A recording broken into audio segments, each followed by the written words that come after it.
Winthrop Rockefeller was an American politician and philanthropist, who served as the first Republican governor of Arkansas since Reconstruction. He was a third-generation member of the Rockefeller family. Early life: Winthrop Aldrich Rockefeller was born in New York to philanthropists John Davison Rockefeller, Jr. and Abigail Green Abby Aldrich. He had one elder sister named Abby, three elder brothers John D. Nelson, and Lawrence, and a younger brother named David. Nelson served as governor of New York and vice president of the United States. Winthrop attended Yale University but was ejected as a result of misbehavior before earning his degree. Prior to attending Yale, he graduated from the Loomis Chaffee School in Windsor, Connecticut. In early 1941, he enlisted in the Army. As a soldier of the 77th Infantry Division, he fought in World War II, advancing from private to colonel. He earned a Bronze Star with oak leaf clusters and a Purple Heart for his actions aboard the troopship USS Enrico, after a kamikaze attack during the invasion of Okinawa. His image appears in the Infantry Officer Hall of Fame at Fort Benning, Georgia. Personal life: on February 14, 1948, Winthrop married actress Jivute Bobo Polkute. She was previously married to Boston Brahmins socialite John Sears, Jr. The wedding took place in Florida, and at the reception, a choir sang Negro spirituals. On September 17, 1948, she gave birth to their son, Winthrop Paul Wynn Rockefeller. The couple separated in 1950 and divorced in 1954. Bobo got custody of Wynn. She later became engaged to Charles W. Mapps, Jr., though the two never married. On June 11, 1956, Rockefeller wed the Seattle-born socialite Jeanette Edris. Rockefeller was her fourth husband. She left her first husband, Nate Barragar, less than 3 months after they were married. Edris had previously been married to a professional American football player, a lawyer, and a stockbroker. Her children from her second marriage were Bruce Bartley and Ann Bartley, later Ann McNeil of San Francisco. Winthrop and Jeanette had no children together and divorced shortly after he left the governorship in 1971. As the state's First Lady, Jeanette Rockefeller took a special interest in mental health issues. Moved to Arkansas: Rockefeller moved to Central Arkansas in 1953 and established Winrock Enterprises and Winrock Farms atop Petitjean Mountain near Morialton in Conway County. In 1954, Republican Pratt C. Remmel polled 37% of the vote in the gubernatorial general election against Democrat Orville Eugene Faubus. It was a good showing for a Republican candidate in Arkansas, compared to previous races in the 1940s and early 1950s. 12 years later, Rockefeller would build upon Remmel's race and win the governorship for the Republican Party. In 1955, Faubus named Rockefeller chairman of the Arkansas Industrial Development Commission. Rockefeller initiated a number of philanthropies and projects. He financed the building of a model school at Morialton and led efforts to establish a fine arts center in Little Rock. He also financed the construction of medical clinics in some of the state's poorest counties, in addition to making annual gifts to the state's colleges and universities. These philanthropic activities continue to this day through the Winthrop Rockefeller Foundation. First political campaigns: in 1960, Rockefeller did not seek the governorship but instead raised funds for the Republican nominee, Henry M. Bright, a conservative lawyer from Hot Springs, the seat of Garland County. Bright lost in every county and barely polled 30% of the statewide vote in his loss to Faubus. In 1961, Rockefeller was named Arkansas Republican National Committeeman, having succeeded Wallace Townsend, a lawyer in Little Rock who had held a position since 1928. In 1962, Rockefeller supported Willis Ricketts, another in a long line of failed Republican candidates who sought to topple Faubus. He also supported a slate of Republican legislative candidates.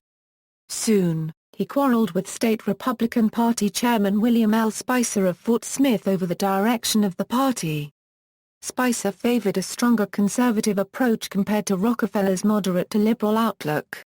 Rockefeller resigned his position with the AIDC and conducted his first campaign for governor in 1964 against Faubus.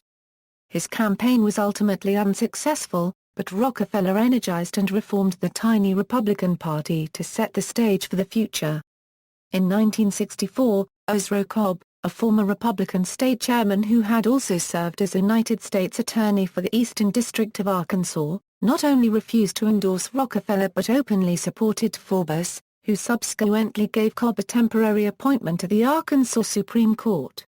In his memoirs, Cobb recalls that Rockefeller had used ruthless tactics to convert the fine Republican state organization into a one-man Rockefeller machine, loyal not to party but to Rockefeller personally.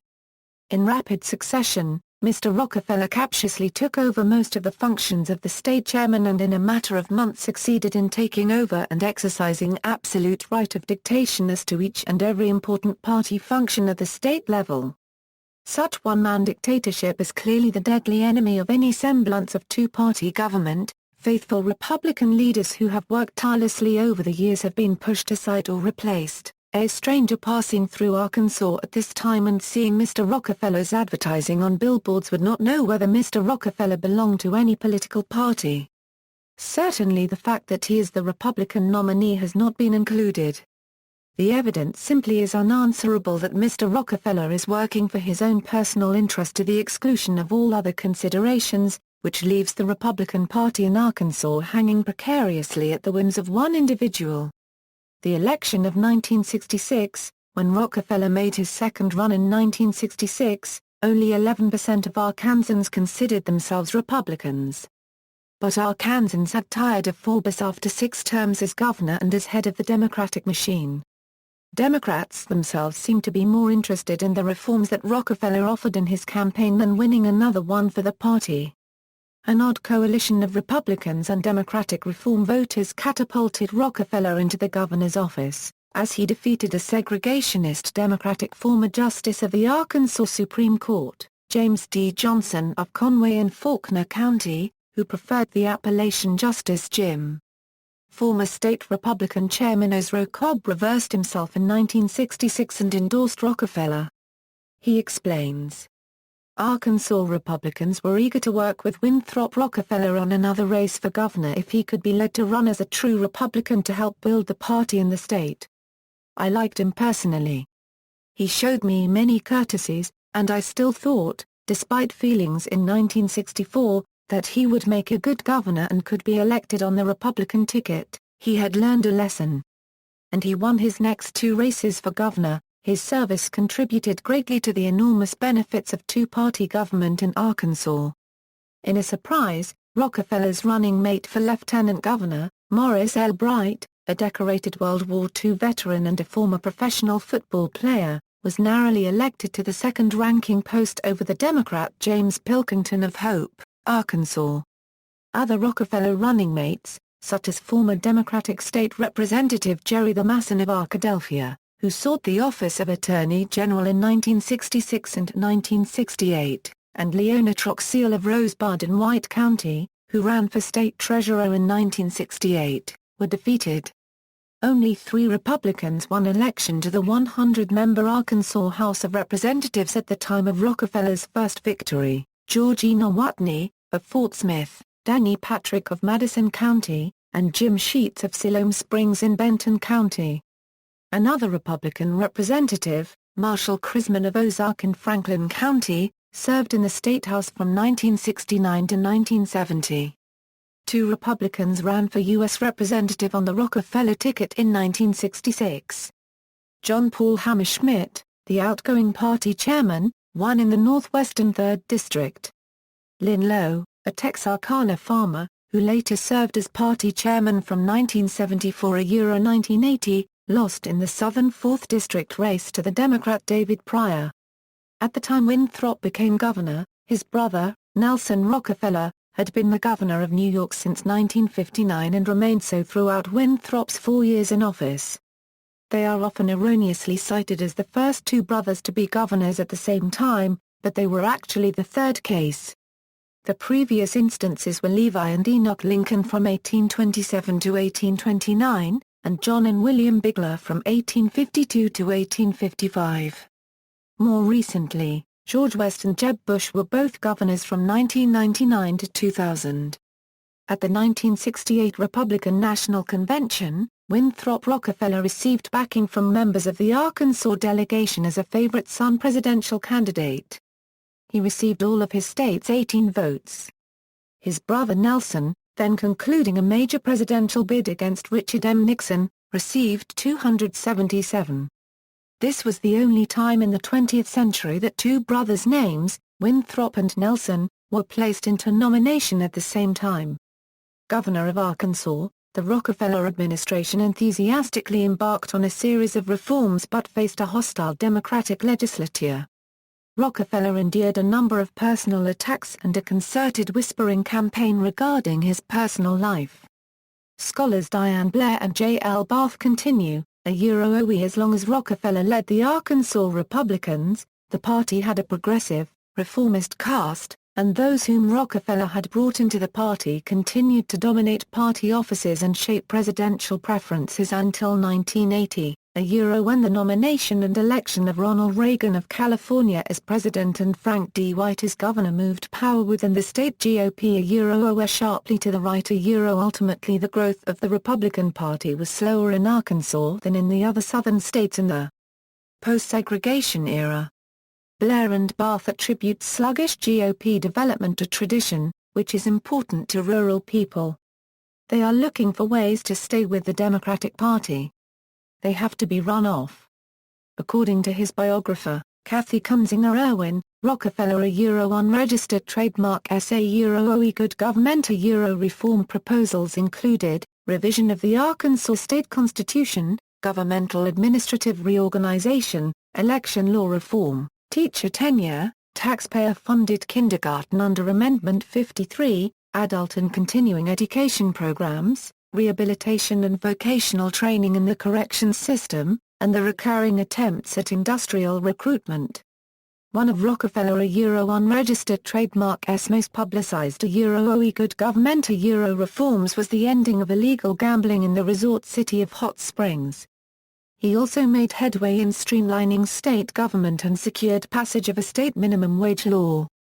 Irwin determined that Rockefeller's negatives created public perceptions of his personal flaws, rather than his accomplishments or lack of them. As governor considered a weak administrator, he depended too heavily on staff, so improperly managed that the employees often failed to answer mail.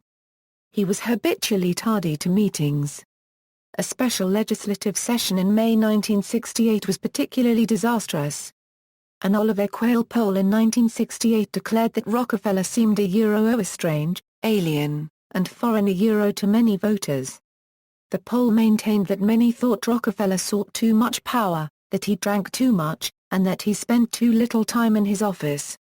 A majority said that the wealthy Rockefeller, despite his interest in good government, could not understand the problems of common people on restricted incomes or those in the middle class with limited investment opportunities. Rockefeller had a particular interest in the reform of the Arkansas prison system. Soon after his election he had received a shocking report from the Arkansas State Police on the brutal conditions within the prison system. He decried the lack of righteous indignation about the situation and created a new Department of Corrections. He appointed a new warden, academic Tom Merton, the first professional penologist that the state had ever retained in that capacity.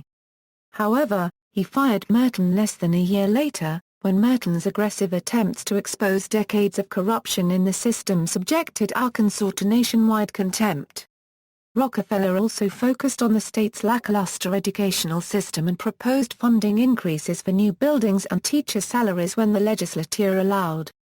In 1967, Rockefeller named an FBI agent, Lynn A. Davis, to head the state police with orders to halt illegal gambling in Hot Springs.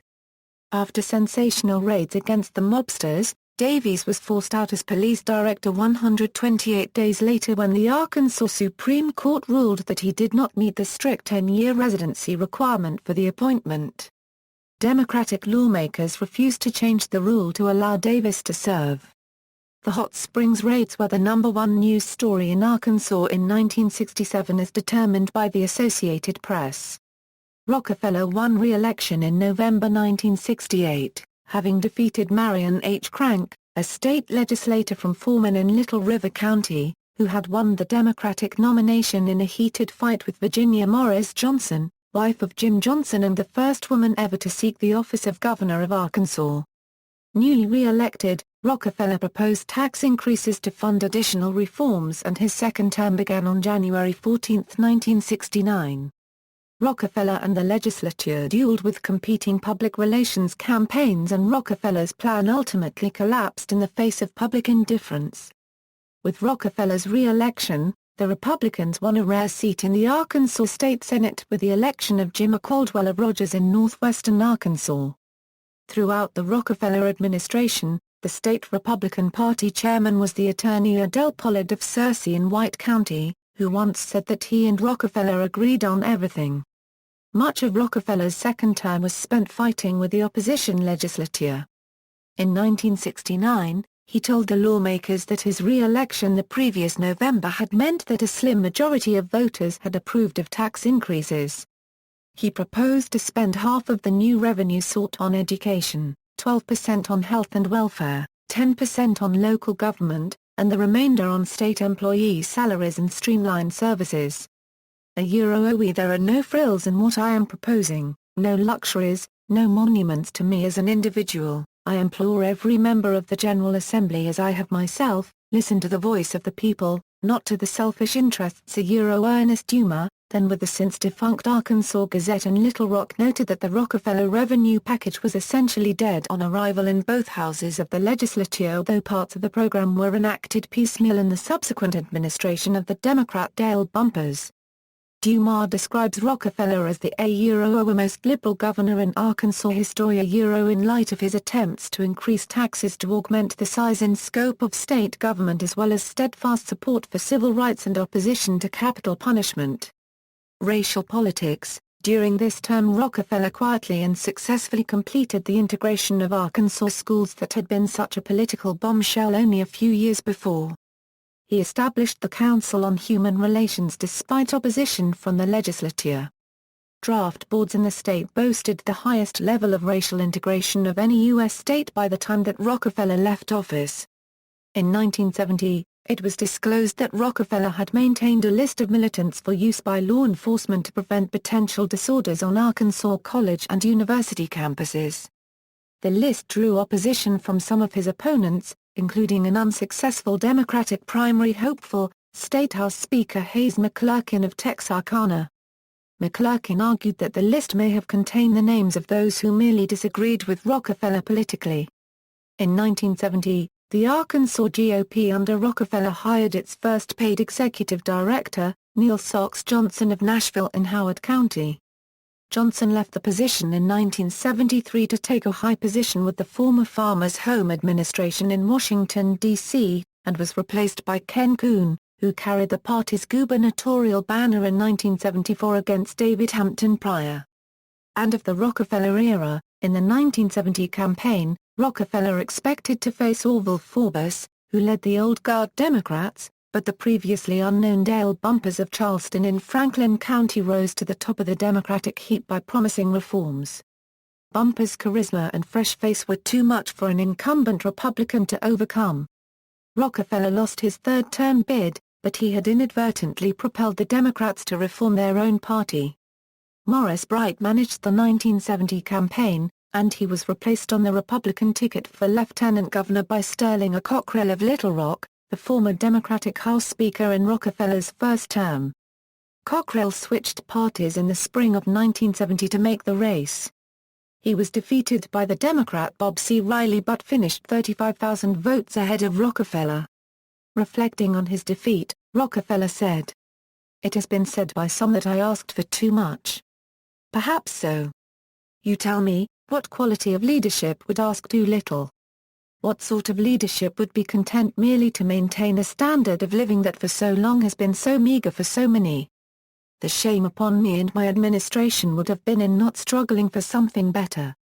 Today, I am not ashamed. The most meaningful measurement of progress is that certain things are no longer acceptable to us as a people." With the 1970 elections, the Republicans were reduced to a single member of each legislative chamber, Preston Bynum of Siloam Springs in the House and Jim Caldwell in the Senate. Danny Patrick, elected with Rockefeller in 1966 and 1968, went down to defeat in Madison and Carroll counties at the hands of Stephen A. Smith, who at 21 became Arkansas' youngest ever state legislator, a designation that Patrick himself had taken only 4 years earlier. As a dramatic last act, Governor Rockefeller, a longtime death penalty opponent, commuted the sentences of every prisoner on Arkansas's death row and urged the governors of other states to do likewise. 33 years later, in January 2003, Illinois lame duck governor, George Ryan, would do the same, granting blanket commutations to the 167 inmates then sentenced to death in that state. Before he left office, Rockefeller appointed a young public administrator, Jerry Clymer, to the vacant post of Pulaski County Clerk. 2 years later, Clymer ran for Secretary of State. He later founded 2 Washington, D.C.-based think tanks, and left office on January 12, 1971. In 1972, Rockefeller persuaded Lenny Blaylock of Perry County, his former welfare commissioner known for expertise in government administration, to be the Republican gubernatorial nominee. Blaylock lost to Bumpus by an even greater margin than had Rockefeller in 1970. Rockefeller that year also supported the unsuccessful candidacy of Wayne H. Babbitt, a North Little Rock veterinarian who became the only Republican ever to challenge the re-election of U.S. Senator John L. McClellan. Rockefeller hired as a $300 a month secretary Judy Betty, who went on to serve 2 terms in the state legislature and to carry the Republican standard twice in races for Congress. In September 1972, Rockefeller was diagnosed with inoperable cancer of the pancreas and endured a devastating round of chemotherapy. When he returned to Arkansas, the populace was shocked at the gaunt and haggard appearance of what had been a giant of a man. Winthrop Rockefeller died February 22, 1973, in Palm Springs, California, at the age of 60. His body was cremated and his ashes were interred at Winrock Farms in Morrilton, Arkansas. At the time of his death, he was survived by his son Win, granddaughter Andrea, sister Abby, and 4 brothers. Jeanette Rockefeller also died in Palm Springs at the age of 79, where she had resided since the divorce. As a civic leader in the community, a Golden Palm Star on the Palm Springs Walk of Stars was dedicated to her in 1998. Legacy. The legacy of Winthrop Rockefeller lives on in the form of numerous charities, scholarships, and the activities of the Winthrop Rockefeller Foundation and the Winthrop Rockefeller Charitable Trust. The foundation provides funding for projects across Arkansas to encourage economic development, education, and racial and social justice. In 1964, he founded Museum of Automobiles on Petit Jean Mountain, which after his death in 1973 was given to the Arkansas State Park System. A non-profit organization was formed to run the museum. In March 2007, the charitable trust pledged $100,000 for its ongoing operations if the museum raised an equal amount by the end of that year. Rockefeller's political legacy lives on in both the Republican and Democratic parties of Arkansas, both of which were forced to reform as a result of his presence on the state scene. Rockefeller was the subject of the December 2, 1966, cover of Time magazine. Winthrop Rockefeller's son and only child, Win, served as Arkansas lieutenant governor, having won a special election in 1996 to succeed Mike Huckabee. Winthrop Paul Rockefeller then won 2 full 4-year terms in 1998 and 2002. Like his father, Win Paul Rockefeller's political career was cut short by a devastating cancer. The Winrock Shopping Center in Albuquerque, New Mexico, is named for Rockefeller. He developed the center in a relationship with the University of New Mexico. During his tenure as chairman of Colonial Williamsburg, Winthrop was a frequent visitor at the foundation's Carter's Grove plantation 8 miles away in James City County, Virginia. He is credited with helping develop a plan with Gussie Busch in the early 1970s to turn portion of the large tract of undeveloped land between the 2 points into the massive Anheuser-Busch investment there, which included building a large brewery, the Busch Gardens Williamsburg theme park, the Kings Mill planned resort community, and McLaws Circle, an office park. AB and related entities from that development plan now are the source of the area's largest employment base, surpassing both Colonial Williamsburg and the local military bases. See also: List of Governors of Arkansas, Rockefeller Family, Arkansas Prison Scandal, Winthrop Paul Rockefeller. Notes. References.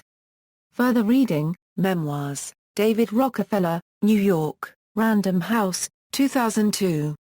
The Life of Nelson A. Rockefeller, Worlds to Conquer, 1908–1958, New York, Doubleday, 1996. Winthrop Rockefeller, Philanthropist, A Life of Change, John L. Ward, University of Arkansas Press, 2004.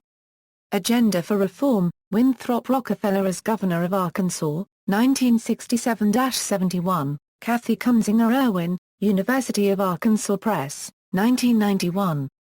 Friendly Rivalry, Winthrop Rockefeller Challenges Orville Faubus in 1964, Billy Hawthorne, Arkansas Historical Quarterly, Volume 53, No. 4, 446–473. External links: Winthrop Rockefeller Foundation, Time magazine cover, Winthrop Rockefeller Institute, Encyclopedia of Arkansas History and Culture entry, Winthrop Rockefeller, Winthrop Rockefeller Archives, Winthrop Aldrich Rockefeller at Find a Grave.